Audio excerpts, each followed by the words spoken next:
Hello students, आज हम worksheet 36 करेंगे जो कि क्लास 9th की है।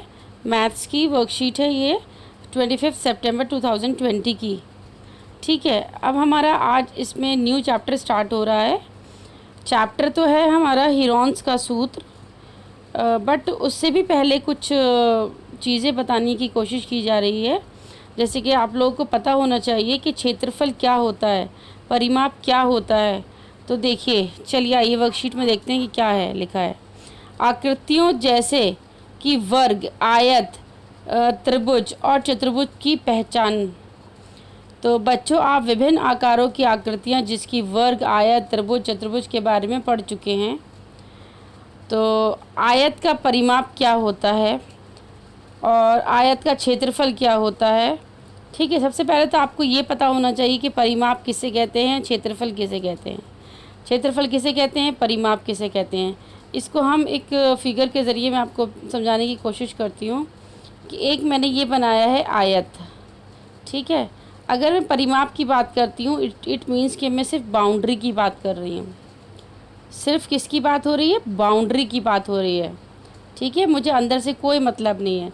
अगर मैं क्षेत्रफल की बात करती हूँ, इट मीन्स कि मैं अंदर की स्पेस की बात कर रही हूँ। अगर इसकी बात कर रही हूँ, अगर क्षेत्रफल की बात करूँगी तो मैं अंदर की बात करूँगी, और परिमाप की बात करूँगी तो सिर्फ बाउंड्री की बात करूँगी। ओके बेटा, तो चलिए, आयत का परिमाप इन्होंने लिखा है 2 ब्रैकेट में लंबाई प्लस चौड़ाई। तो कैसे आया ये होता है आपका आयत। ये इसकी लंबाई होती है, इसकी चौड़ाई होती है। ये भी इसकी लंबाई हुई, ये भी चौड़ाई हुई। तो दो इसके अंदर क्या हो गई, लंबाइयाँ हो गई और दो चौड़ाई हो गई। ठीक है, इसको हमने कैसे किया है, दो कॉमन ले लिया, ब्रैकेट में l प्लस बी लिख दिया। ठीक, तो यही तो इन्होंने फार्मूला लिखा है। 2 ब्रैकेट में l प्लस बी, यानी कि l लंबाई हो गई, b चौड़ाई हो गई। ठीक, बीच में प्लस लगा दिया, ब्रैकेट और बाहर 2। आयत का क्षेत्रफल, जो हमारा आयत था ये लंबाई थी, ये चौड़ाई थी, तो सीधे सीधे मल्टीप्लाई हो जाता है जब हम क्षेत्रफल की बात करते हैं। ठीक, लंबाई या चौड़ाई मापने का मात्रक मीटर या सेंटीमीटर होते हैं इत्यादि लिया जाता है, क्योंकि परिमाप भी किसी आकृति की बाहरी सीमा की कुल लंबाई होती है। तो परिमाप क्या होता है, परिमाप होता है sum of all sides. Sum of all side मतलब जितनी भी साइड्स दे रखी हैं उन सब साइड्स को हम जोड़ देते हैं। फॉर एग्ज़ाम्पल, अगर मैंने ये त्रिभुज बनाया और ये लिखा 2 सेंटीमीटर, ये लिखा 3 सेंटीमीटर, ये लिखा 4 सेंटीमीटर, इसका मैंने आपसे कहा कि परिमाप निकालिए, तो आप क्या करेंगे, 2 + 3 + 4 कर देंगे, 4 3 7 और 2 9, 9 सेंटीमीटर आ गया, ये इसका परिमाप हो गया। ठीक, तो बाहरी सीमा की कुल लंबाई होती है, इसलिए परिमाप का मात्रक भी मीटर है या सेंटीमीटर इत्यादि लिया जाता है। किसी समतल आकृति के क्षेत्रफल को मापने का मात्रक वर्ग मीटर या वर्ग सेंटीमीटर होता है। अगर मुझे किस क्षेत्रफल ले रही हूँ तो क्षेत्रफल का यूनिट जो होता है, क्षेत्रफल का जो होता है, या तो सेंटीमीटर स्क्वायर होगा या मीटर स्क्वायर होगा। लेकिन अगर हम परिमाप की बात करते हैं तो सिर्फ सेंटीमीटर या मीटर। ठीक है, नेक्स्ट, अब हम बात करते हैं किसी त्रिभुज का क्षेत्रफल ज्ञात करने के लिए निम्नलिखित सूत्र का उपयोग करते हैं। तो ये तो आपको पता है, जो आपने छोटी क्लासेस में पढ़ा है। त्रिभुज का क्षेत्रफल क्या होता है, 1/2 मल्टीप्लाई आधार मल्टीप्लाई ऊंचाई। ये आपका हाफ बेस इंटू हाइट, आपको शॉर्ट में बोलते थे half base into height. Base क्या है आपका आधार, और एच क्या है आपकी ऊंचाई। ये आप सब पढ़ चुके हैं। ठीक है, एक हम समकोण त्रिभुज लेते हैं। समकोण त्रिभुज क्या होता है, जिसका एक कोण 90 डिग्री का होता है, उसे बोलते हैं समकोण त्रिभुज। तो समकोण बनाने वाली दो भुजाओं की लंबाई और ऊंचाई लिया जा सकता है। ठीक, तो इसका फॉर्मूला क्या होता है, हाफ AB इंटू BC। ये तो हो गया आपका ऊंचाई, ये हो गई आपकी ऊंचाई, ये आपका हो गया आधार। तो सीधे सीधे यही फार्मूला यूज़ होगा एक समकोण त्रिभुज में। लेकिन अगर त्रिभुज आपका दे रखा है समबाहु त्रिभुज है। समबाहु त्रिभुज किसे कहते हैं, जिसकी तीनों भुजाएं बराबर होती हैं। ठीक है, ये दे रखा है त्रिभुज, ये त्रिभुज बना हुआ है, ये 10 सेंटीमीटर है, ये भी 10 सेंटीमीटर है, और ये भी 10 सेंटीमीटर है। ठीक है, लेकिन जब भी हम बात करते हैं अगर हमारा समबाहु त्रिभुज अगर मैं क्षेत्रफल निकालना होता है तो हाफ बेस इंटू हाइट होता है, लेकिन इसमें हाइट तो है ही नहीं मेरे पास, बेस तो है मेरे पास ये वाली, ठीक है, बेस तो है मेरे पास, लेकिन मेरे पास ऊंचाई नहीं है। तो सबसे पहले मैं क्या करूँगी, ऊंचाई निकालूंगी। तो मेरे पास ये त्रिभुज है, ये 10 है, ये 10 है, ये 10 है, तो मैं क्या करूँगी, एक लंब डाल दूँगी इसके ऊपर। तो ठीक है, ये भी कितना हो गया 5 और ये भी कितना हो गया 5। ठीक, अब मुझे अगर यहाँ से पाइथागोरस थ्योरम अगर मैं लगा देती हूँ तो मुझे ये मिल जाएगा जो कि इन्होंने लगाया है, डी का स्क्वायर, यानी कि जब भी मुझे परपेंडिकुलर निकालना होता है तो परपेंडिकुलर इज इक्वल टू होता है एच का स्क्वायर माइनस बी का स्क्वायर।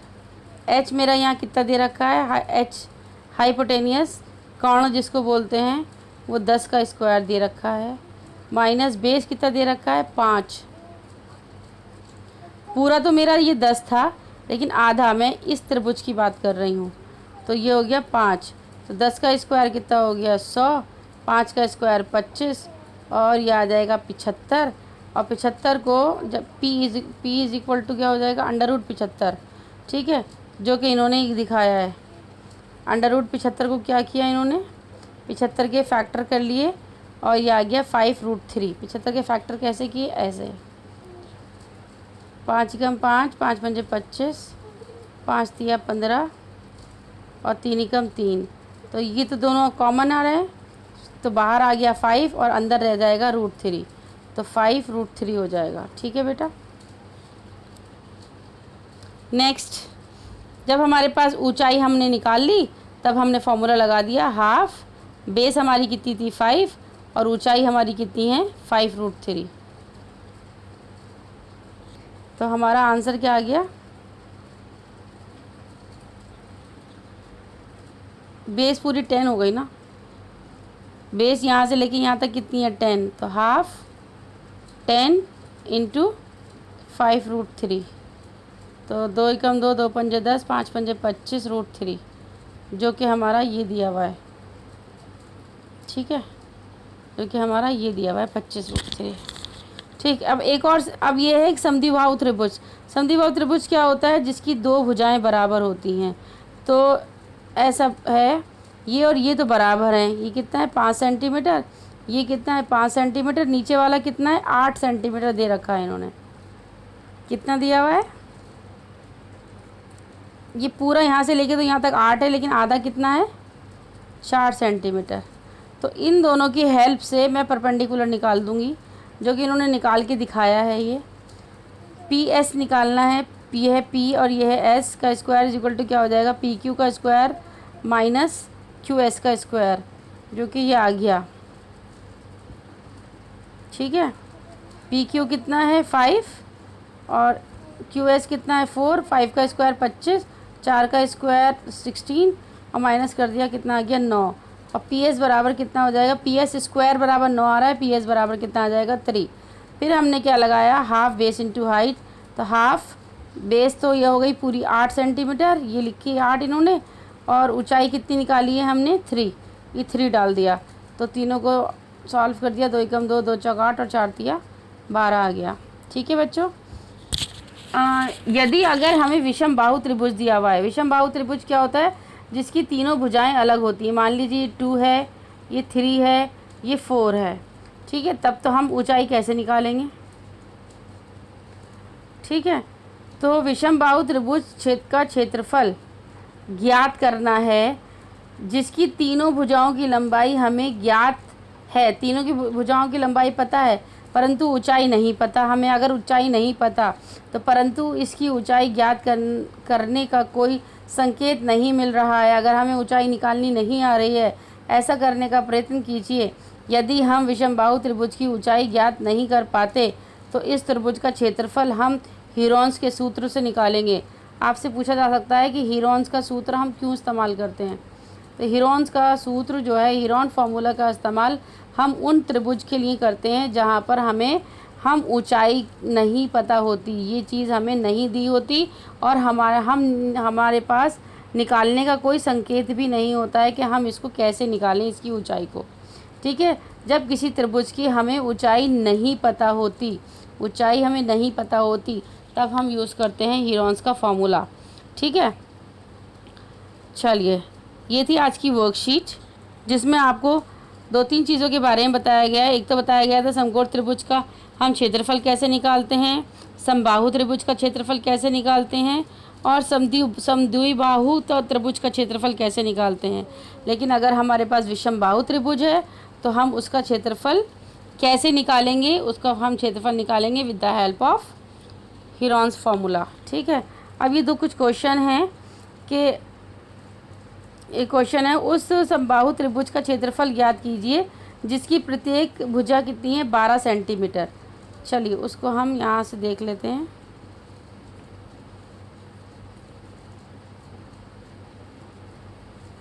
ये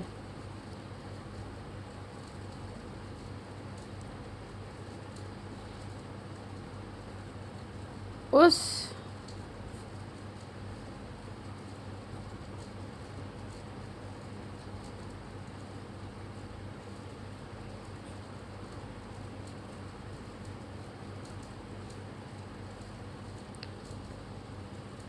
समबाहु त्रिभुज का क्षेत्रफल ज्ञात कीजिए जिसकी प्रत्येक भुजा 16 सेंटीमीटर है।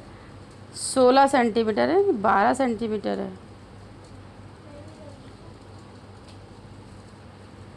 ठीक है, कितनी सेंटीमीटर है, 12 सेंटीमीटर है। तो इक्विलेटरल ट्राइंगल हो गया ना ये समबाहु त्रिभुज, ये भी 12 हो गई, ये भी 12 हो गई, ये भी 12 हो गई। ठीक है बच्चों, अब हम क्या करेंगे, ये इसको ऐसे कर देंगे, ये पूरी 12 है तो आधी 6 हो गई, ये 12 है, ये और आपको ये ऊंचाई हम निकाल लेंगे। ठीक है, तो ऊंचाई हम कैसे निकालेंगे, AD is equals to AB का स्क्वायर माइनस BD का स्क्वायर, ये निकालेंगे हम यूजिंग पाइथागोरस थ्योरम। AB की वैल्यू दे रखी है आपको 12 और आपको BD भी दे रखा है 6, इससे हम ये निकाल देंगे AD इज इक्वल्स टू, तो 144, 36, ये 108 आ गया, इसके मैंने फैक्टर कर लिए। अब मुझे एक त्रिभुज का क्षेत्रफल निकालना है, हाफ बेस इंटू हाइट होता है, हाफ बेस कितना है मेरा 12,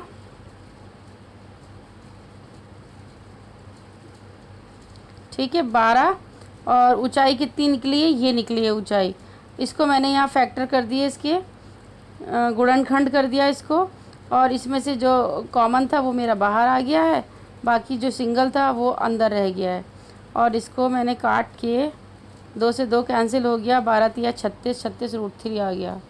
ठीक है बच्चों, अब है क्वेश्चन नंबर 2, उस समद्विबाहु त्रिभुज का क्षेत्रफल ज्ञात कीजिए जिसका समान भुजाएं 10 सेंटीमीटर और तीसरी भुजा 16 सेंटीमीटर। ये समान भुजाएं हैं, ये 10-10 सेंटीमीटर हैं, और नीचे वाली भुजा 16 है, तो आधा मैंने कर दिया तो 8 आ गया। तो ये मेरे पास है, ये मेरे पास है, इसकी हेल्प से ये निकाल लिया, जैसे कि अभी हमने पीछे वाले क्वेश्चन में किया है। Using Pythagoras theorem P square is equal to होता है H square minus B square. तो H कितना है मेरा, दिस इज़ H, ये B है, तो H की जगह पर मैंने डाल दिया 10, B की जगह पर डाल दिया 8, ये आ गया 36, बाहर 6 आ गया, और फिर हाफ बेस इंटू हाइट होता है हाफ, बेस मेरा पूरा 16 है, ऊंचाई मेरी 6 निकल के आई थी, सॉल्व कर दिया 48 सेंटीमीटर स्क्वायर आ गया है। तो आई होप बच्चों वर्कशीट आपको अच्छे से समझ में आ गई होगी, और अगर समझ में आ गई है तो वीडियो को लाइक ज़रूर करिएगा और मेरे चैनल को सब्सक्राइब ज़रूर करिएगा। Thank you.